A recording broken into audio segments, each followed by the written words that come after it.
Bonjour à tous. Aujourd'hui, dans cette vidéo que j'ai appelée de secte en secte, je voulais souligner l'importance de voir clair dans toutes nos démarches, de voir clair dans les engagements que nous prenons, dans les attachements à des personnes, à des groupes, à des religions, pour bien comprendre que notre chemin, si on s'engage vraiment dans un chemin sincère, profond, de curiosité, d'ouverture à la vie, à l'univers, aux autres, il va y avoir bien sûr des dérives.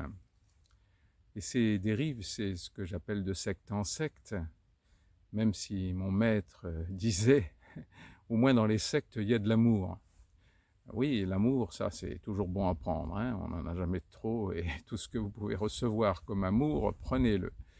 Mais souvent, il se cache derrière un attachement, un engagement, un attachement. L'engagement encore, ce mot ne me choque pas trop, mais l'attachement, c'est quelque chose qui vous enlève du reste du monde, puisque si vous vous attachez à un groupe, à une religion, à un gourou, à tous comment dirais-je, toutes ces personnes charismatiques qui fleurissent sur Internet, ces attachements vont vous enfermer quelque part. Pourquoi pas? Provisoirement, personnellement, j'ai vraiment pratiqué ce chemin de secte en secte.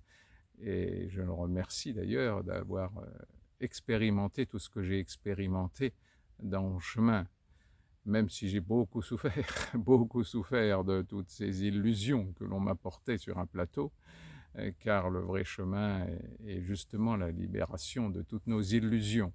Mais il faut bien rentrer dedans, dans nos illusions. Et bien sûr, plus on est, comment dirais-je, blessé et surtout exigeant dans la vie au lieu de s'ouvrir à la vraie vie, on est bourré d'illusions. Et donc chaque illusion a un prix à payer très fort et il vaudra bien aller dedans pour pouvoir se libérer de nos illusions. Donc le prix à payer sera de plus en plus élevé par rapport à nos illusions intérieures. Donc ce chemin de secte en secte, je mets toutes les religions dans les sectes aussi, même si dans chaque religion, j'ai rencontré des gens merveilleux qui sont complètement libérés de leur religion, c'est-à-dire ils sont toujours dans leur religion, mais ils voient ça avec humour et distance. Et donc, ils n'ont plus de culpabilité, par exemple, s'ils n'ont pas pratiqué une recommandation ou un rituel d'une religion. Et pour moi, il y a des religions qui sont beaucoup plus, disons, culpabilisantes, hein, dans comment dirais-je, dans ce non-respect de rituels, etc. Comme pour moi, les religions musulmanes et juives sont vraiment les deux, peut-être, qui ne sont pas critiquables. J'ai rencontré des gens merveilleux dans ces deux religions-là. Mais c'est peut-être celles qui auraient tendance à attacher et à culpabiliser plus facilement, je dirais. Bon, mais c'est pas grave, hein, on peut très bien être dans ces religions-là. C'est juste d'être un peu plus vigilant que les autres, peut-être. Donc, de secte en secte, c'est juste pour bien éclairer notre chemin. Et ça peut être un prof de yoga pourquoi pas, le yoga est formidable. Hein, et à partir du moment où il y a un attachement, où il y a comment dirais-je, vouloir convaincre ou vouloir attacher, vouloir fidéliser un peu de force quelqu'un, c'est évidemment très sectaire.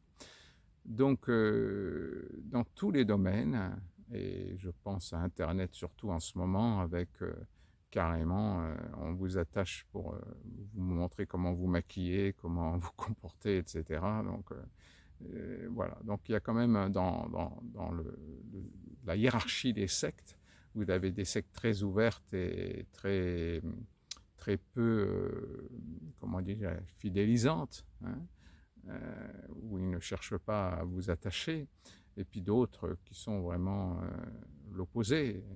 et jusqu'à des sectes comme la scientologie ou d'autres qui peuvent être beaucoup plus intellectuelles que la véritable, disons, la véritable spiritualité qui n'est que de l'amour pur.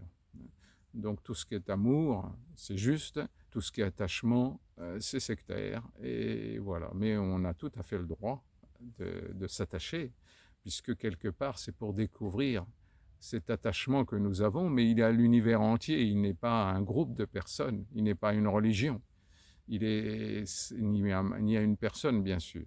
Donc ces attachements-là, ils doivent être simplement provisoires sur un chemin, et pourquoi pas nécessaires d'ailleurs, hein, parce que s'attacher à un maître, je me suis attaché à mon maître pendant au moins 10 ans, et je ne regrette pas du tout, j'y pense tous les jours, et c'était vraiment nécessaire à mon chemin, pour bien entendre, pour intégrer tout cet enseignement-là.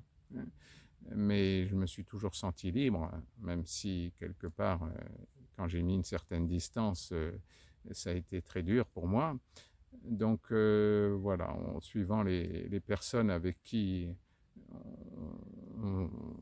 comment dirais-je, on s'engage dans ce chemin spirituel, voilà, l'important c'est, comment dirais-je, de voir quel est notre chemin personnel, et surtout d'éviter tous ces chemins qui voudraient être stéréotypés par rapport à tout le monde, alors que nous sommes tous différents. Donc nous avons tous des expériences différentes à vivre. Voilà, j'ai essayé par cette vidéo que j'ai appelée de secte en secte de vous éclairer peut-être un peu pour savoir, ouvrir votre discernement personnel, sans méfiance particulière, mais avec le discernement, et pourquoi pas s'engager tout en sachant que le désengagement est souvent bien nécessaire aussi à un certain moment de notre chemin. Voilà, je vous embrasse tous très fort, et j'espère que je ne suis pas trop sectaire. Et plein de tendresse, plein de bonheur pour vous, et toujours du soleil dans votre cœur. Au revoir.